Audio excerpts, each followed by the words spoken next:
start. Sir, in the first place, I would like to say that this is an amendment to a rule and it is not necessary for it to go to a select committee. But it has been criticized very much.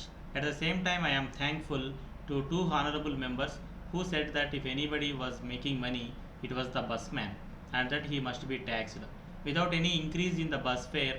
But there is another view expressed that this tax will be a great burden on the transport industry. So we are having different opinions expressed in the matter, and I am sure the select committee will go into these details. There are also many other details which have to be considered in the select committee. For instance, the Corporation of Chennai is having lorries for doing conservancy work. If this additional taxation is imposed on it, it will have to pay more.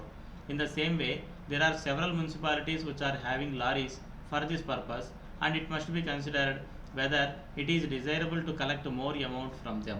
There are schools and hospitals which are having buses and ambulances, and it must be considered by the select committee whether they should also pay this additional taxation or not. Apart from that, I want to know whether the state government should come forward with any taxation measure in future. It looks as though members do not want any taxation measure, and whatever is done is opposed in the name of the poor man. I may ask whether the poor man is affected or whether it is really pleading for the rich man. We may now examine these three measures. One of them is a tax on cinema theatres, the second is a tax on coffee hotels and some commercial crops, and the last is a matter concerning the transport companies. The next tax is the advertisement tax. I am quite sure that once more in that connection the poor man will be brought into the picture. We know that theatres are flourishing and a large sum of money is being spent on the constructions of new theatres. In spite of this, if we impose a tax on them, immediately it is opposed in the name of the poor man, and it is said that we are responsible for his ruin. I may tell the honorable members that the poor man in the rural parts who may be an agricultural labourer does not go to the hotels. So there is no question of taxing him if I tax the hotel keeper. Then commercial crops give good returns, and when we tax them, the poor man is brought into the picture, and when we tax the transport companies, it is said that the same poor man will be affected. If we really take the case of the poor man, what is the amount that he will be spending for buses? It will only half a percent of his income. Most of these people walk the distance. So it is not the poor man who is worried about it. We need not talk of the poor man every time we bring up a taxation proposal. I may tell the honorable members that these taxation proposals have been examined very carefully and that they have been before the country for the last 3 months.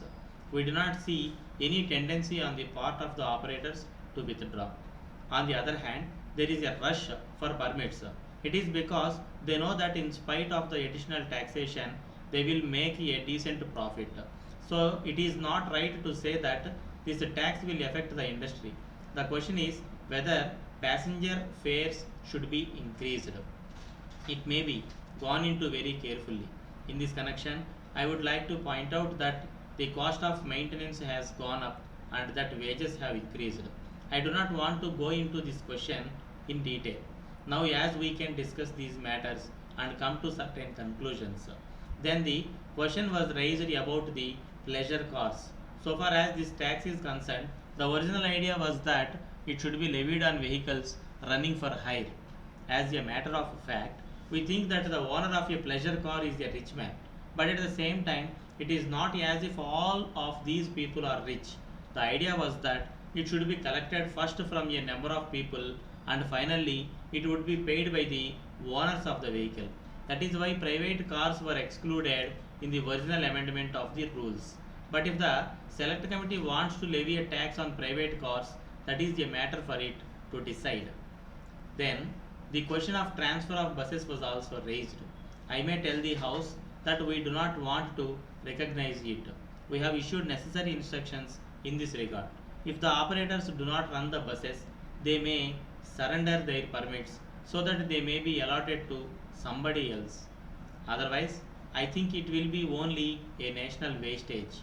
So, it is better to conserve our national assets for use in other directions. All other matters may be considered by the select committee.